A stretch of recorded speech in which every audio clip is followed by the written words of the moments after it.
حضرت خالد بن ولید اس دنیا کے سب سے بہترین جرنل ہیں۔ یہ کہنا صرف مسلمانوں کا نہیں ہے بلکہ پوری دنیا کے تاریخ دان اس بات سے ایگری کرتے ہیں، اور اس کی سب سے بڑی وجہ یہ ہے کہ نپولین، الیگزینڈر دی گریٹ اور جولیس سیزر جیسے بڑے بڑے جرنیل اپنی زندگی کے اندر کوئی نہ کوئی جنگ ضرور آ رہے ہیں، لیکن حضرت خالد بن ولید اپنی پوری زندگی کے اندر ایک جنگ بھی نہیں ہارے۔ اور حضرت خالد بن ولید کی جنگی مہارتوں کو آج بھی دنیا کی سب سے بہترین یونیورسٹیز کے اندر پڑھایا جاتا ہے، اور یہی وجہ ہے کہ حضرت خالد بن ولید کو دنیا کا سب سے بہترین جنرل کہا جاتا ہے۔ حضرت ابوبکر صدیق کے حکم پر خالد بن ولید نے پرشین امپائر کی سب سے امپورٹنٹ سٹی یعنی کویت پر حملہ کیا، اور صرف 18,000 مسلمانوں کی مدد سے کویت کے اندر پرشین امپائر کی 40,000 کی فوج کو شکست دی اور پورے کویت پر قبضہ کر لیا، اور اس طرح پہلی مرتبہ مسلمانوں کی یہ خلافت عرب سے باہر پوری دنیا کے اندر پھیلنے لگی۔ پرشین امپائر کے بادشاہ کو جیسے ہی اس بات کی خبر ملی کہ مسلمانوں نے ان کی سب سے امپورٹنٹ سٹی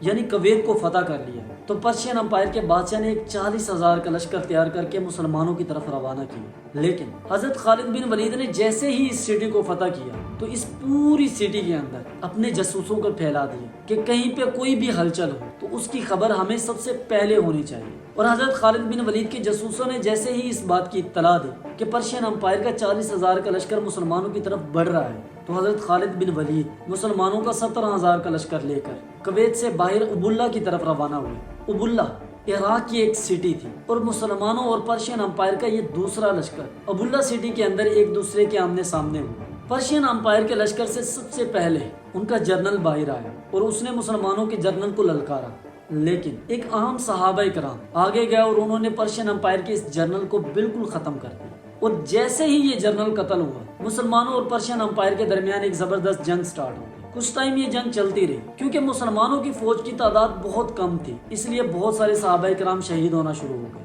اور یہاں پہ حضرت خالد بن ولید نے مسلمانوں کو حکم دیا کہ آپ پیچھے ہٹ جاؤ، اور یہ وہ جگہ تھی جہاں پرشین امپائر کو یوں لگ رہا تھا کہ ہم یہ جنگ جیت چکے، کیونکہ مسلمان یہ جنگ کا میدان چھوڑ کر پیچھے بھاگ رہے تھے۔ اب پرشین امپائر کی فوج نے بھی مسلمانوں کو تعاقب کیا اور مسلمانوں کے پیچھے بھاگے، اور اسی وجہ سے پرشین امپائر کی جو فوج تھی وہ 2 حصوں میں تقسیم ہو گئی، اور پرشین امپائر کی فوج کا جو اگلا حصہ تھا وہ پرشین امپائر کی فوج کے پچھلے حصے سے کافی آگے چلا گیا۔ اور اگر آپ اس اینیمیشن کو غور سے دیکھیں تو مسلمانوں کی فوج ایک سٹریٹ لائن میں پیچھے نہیں ہٹ رہی تھی، بلکہ مسلمانوں کی فوج الگ الگ حصوں میں ڈیوائیڈ ہو کے پیچھے ہٹ رہی تھی، اور یہی حضرت خالد بن ولید کی پلاننگ تھی۔ اور جیسے ہی حضرت خالد بن ولید نے یہ دیکھا کہ پرشین امپائر کی فوج جو ہے وہ کافی سارے حصوں میں ڈیوائیڈ ہو چکی ہے، تو حضرت خالد بن ولید اپنے گھڑ سواروں کے ساتھ پرشین امپائر کی فوج کا جو سینٹر والا حصہ تھا اس پہ حملہ کیا اور اس پورے حصے کو کرش کر دیا، اور آہستہ آہستہ باقی حصوں کو بھی کرش کر دیا گیا۔ اور پرشین امپائر کی جو فوج پیچھے رہ گئی تھی انہوں نے جب اس سین کو دیکھا تو انہیں سمجھ آ گئی کہ اب ہم یہ جنگ ہار چکے ہیں، اور وہ اس جنگ کے میدان کو چھوڑ کے یہاں سے بھاگ گئے۔ لیکن کیونکہ پرشین امپائر کی فوج کا باڈی آرمر جو ہوتا تھا وہ بہت بھاری ہوتا تھا، اسی وجہ سے پرشین امپائر کی یہ فوج کوئی زیادہ دور تک بھاگ نہیں سکی، اور حضرت خالد بن ولید مسلمانوں کے اس لشکر کو لے کر اس فوج کے پیچھے گئے اور پرشین امپائر کی پوری فوج کو وہاں پہ ختم کر دیا۔ کیونکہ یہ جنگ کویت سے باہر عراق کے اندر ہوئی تھی، سو اس لیے مسلمانوں نے کویت کے باہر عراق کے ایک سٹی یعنی ابواللہ کو بھی فتح کر لیا تھا۔ اب یہاں پہ تھوڑی مشکل پیدا ہونے لگی کیونکہ عراق سے مدینہ بہت دور تھا، یہاں پہ مسلمانوں کو اپنے ہیڈ کوارٹر مدینہ میں حضرت ابوبکر صدیق سے رابطہ کرنے میں بہت مشکل ہوتی تھی، اور اسی وجہ سے حضرت خالد بن ولید نے عراق کے اس سٹی یعنی ابواللہ کو اپنا ہیڈ کوارٹر بنایا، اور ابواللہ کو فتح کرنے کے بعد اس پورے علاقے کے اندر اپنے جاسوسوں کو پھیلا دی۔ اب یہاں کی جو عوام تھی وہ انتظار کر رہی تھی کہ مسلمانوں نے ان سٹیز کو فتح کر لیا ہے، اب وہی ہوگا جو ایک شہر فتح ہونے کے بعد وہاں کی فوج کرتی ہے، یہاں پہ لوٹ مار ہوگی، مسلمانوں کی فوج آ کے ہمارا مال ہم سے چھین لے گی۔ لیکن حضرت خالد بن ولید نے کسی سے کوئی چیز بھی نہیں لی، بلکہ تمام لوگوں کو ان کی چیزیں ان کو واپس کر دی، اور ان سٹیز کے اندر عدالتیں قائم کی، اور پہلی مرتبہ ان سٹیز کے اندر جسٹس یعنی انصاف قائم ہوا۔ جب یہاں کے لوگوں نے مسلمانوں کا اتنا سٹرونگ نظام دیکھا تو یہاں کے لوگ مسلمانوں سے بہت زیادہ متاثر ہوئے، اور یہاں کی جو پاپولیشن تھی وہ بہت جلدی مسلمان ہونا شروع ہو گئی۔ حضرت خالد بن ولید نے یہاں کے نان مسلمز پر ایک ٹیکس بھی عائد کیا جسے جزیہ کہا جاتا ہے، اور اس جزیہ ٹیکس سے حضرت خالد بن ولید نے اپنی فوج کو دوبارہ اسٹرانگ کیا۔ یہاں کے لوگ جب مسلمان ہونا سٹارٹ ہوئے تو انہوں نے مسلمانوں کی اس فوج کو بھی جوائن کیا، جس سے مسلمانوں کی فوج کی تعداد بڑھنے لگی۔ اب پرشین امپائر کے بادشاہ کو جب اس بات کی خبر ملی کہ مسلمانوں نے کویت کے بعد عراق کی امپورٹڈ سٹی یعنی ابواللہ پر بھی قبضہ کر لیا، تو اس کو ایک بات تو سمجھ آ گئی کہ مسلمان اتنے کمزور نہیں ہیں جتنا ہم نے ان کو سمجھا تھا۔ مسلمانوں سے لڑنے کے لیے ایک بہت بڑا لشکر چاہیے، اور اسی بات کو مد نظر رکھتے ہوئے ایران کے بادشاہ نے پورے ایران سے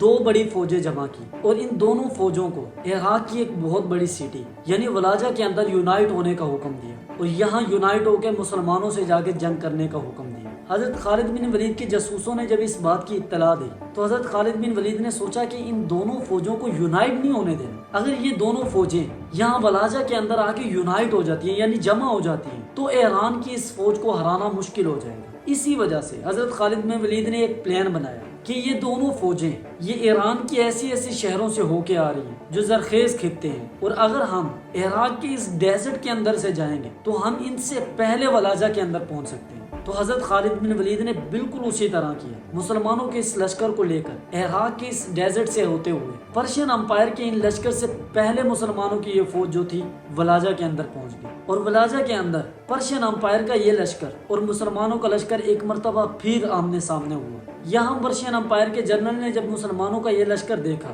تو اس نے کہا کہ جتنا ہم نے سن رکھا تھا مسلمانوں کا یہ لشکر کوئی اتنا بڑا لشکر تو نہیں ہے، اس میں تو گھڑ سوار بھی بہت کم ہے۔ سو وہ اس بات کو دیکھ کر بہت خوش ہوئے، لیکن انہوں نے مسلمانوں پر حملہ نہیں کیا کیونکہ وہ چاہتے تھے کہ جتنا ڈیلے ہو سکے ہم اتنا ڈیلے کریں تاکہ ہمارا جو دوسرا لشکر آ رہا ہے وہ بھی ہمارے ساتھ آ کے مل جائے اور ایک ساتھ مل کے ہم مسلمانوں پر حملہ کریں۔ لیکن حضرت خالد بن ولید اس بات کو جانتے تھے۔ حضرت خالد بن ولید نے اپنی فوج کو ان پر حملہ کرنے کا حکم دیا۔ مسلمانوں کی فوج پرشین امپائر کی فوج کے جیسے ہی سامنے آئی، پرشین امپائر کی فوج سے ایک انسان باہر آیا جو جسمانی لحاظ سے ایک پاورفل انسان تھا، اور اس کی اسی پاور اور قوت کی وجہ سے پرشین امپائر کی فوج نے اس کو 1000 مرد کا نام دے رکھا تھا۔ لیکن خالد بن ولید نے کچھ ہی ٹائم کے اندر اس بندے کو ختم کر دیا اور اس کا سر اتار دیا، اور اس کے بعد مسلمانوں اور پرشین امپائر کی ان دونوں فوجوں کے درمیان جنگ سٹارٹ ہوئی۔ کچھ ٹائم تک یہ جنگ جاری رہی، لیکن اس کے بعد پرشین امپائر کا جو جنرل تھا اس نے اپنی فوج کو شفل کیا، یعنی پیچھے والی لائن کو آگے لے آیا اور آگے والی جو سپاہی تھے ان کو پیچھے لے گیا، کیونکہ مسلمانوں کی یہ فوج پیچھے کافی جنگیں لڑ کے آئی تھی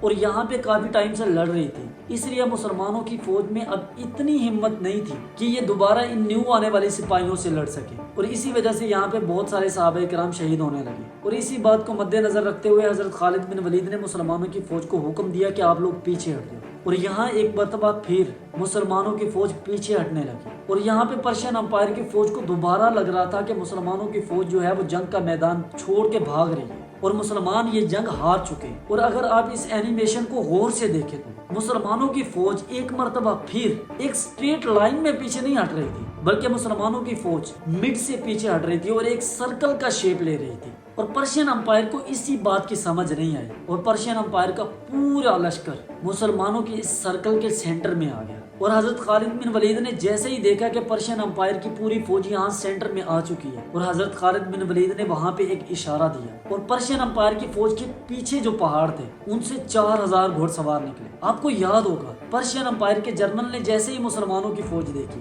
اس نے کہا تھا کہ مسلمانوں کی فوج کا لشکر اتنا بڑا نہیں ہے کہ جتنا ہمیں ہمارے جاسوسوں نے بتایا تھا۔ اصل میں حضرت خالد بن ولید نے اس جنگ سے پہلے اپنے 4000 گھوڑ سواروں کو اس پہاڑ کے پیچھے چھپایا ہوا تھا، جو کہ صرف حضرت خالد بن ولید کے ایک اشارے کا انتظار کر رہے تھے۔ اور حضرت خالد بن ولید نے جیسے ہی ان گھوڑ سواروں کو اشارہ دیا اور یہ 4000 گھوڑ سوار پہاڑ کے پیچھے سے نکلے، اور انہوں نے پرشین امپائر کی پوری فوج کو ایک دم سے کرش کر دیا۔ اور یہ کوئی پہلی مرتبہ نہیں تھا کہ حضرت خالد بن ولید نے دشمن کی فوج کو اس طرح سرکل میں لا کے تباہ کیا ہو، بلکہ اس سے پہلے جنگ احد کے اندر حضرت خالد بن ولید نے مسلمانوں کی فوج کو بھی اسی طرح ایک سرکل کے اندر پھنسایا تھا، اور وہاں پہ حضور اکرم صلی اللہ علیہ وآلہ وسلم نے مسلمان تیر اندازوں کو یہ حکم دیا تھا کہ آپ نے احد پہاڑ سے نیچے نہیں آنا، لیکن وہ فتح کی خوشی سے جیسے ہی نیچے آئے خالد بن ولید اپنے گھوڑ سواروں کے ساتھ پہاڑ کی دوسری سائڈ سے گھوم کے آئے اور مسلمانوں کی پوری فوج کو اس ٹائم خالد بن ولید نے بالکل سینٹر میں پھنسا لیا، اور یہی والا کام پرشین امپائر کی اس فوج کے ساتھ کیا گیا، اور کہا جاتا ہے کہ یہاں سے پرشین امپائر کی پوری فوج کا ایک بندہ بھی بچ کے نہ جا سکا۔ یہاں پہ حضرت خالد بن ولید کی اس جنگی مہارت نے پوری پرشین امپائر کی فوج کو تباہ و برباد کر کے رکھ دیا۔ اور اس جنگ کے بعد مسلمانوں نے کویت کے بعد پورے عراق کو فتح کر لیا اور یوں مسلمان عرب کے بعد پرشین امپائر کے بہت بڑے بڑے سٹیز کو فتح کرنے لگے اور اس کے کچھ ٹائم کے بعد مسلمانوں نے رومن اور پرشین امپائر دونوں پر ایک ساتھ بھی حملہ کیا اور یہ وہ ٹائم تھا رومن اور پرشین یہ دونوں امپائرز اپنی 700 سالہ پرانی دشمنی کو چھوڑ کر مسلمانوں سے لڑنے کے لیے ایک مرتبہ یونائٹ ہوئے اور ان دونوں امپائرز نے مل کر مسلمانوں پر حملہ بھی کی. انشاءاللہ اس سٹوری کو ہم نیکسٹ ویڈیو کے اندر ایکسپلین کریں گے. سو سبسکرائب.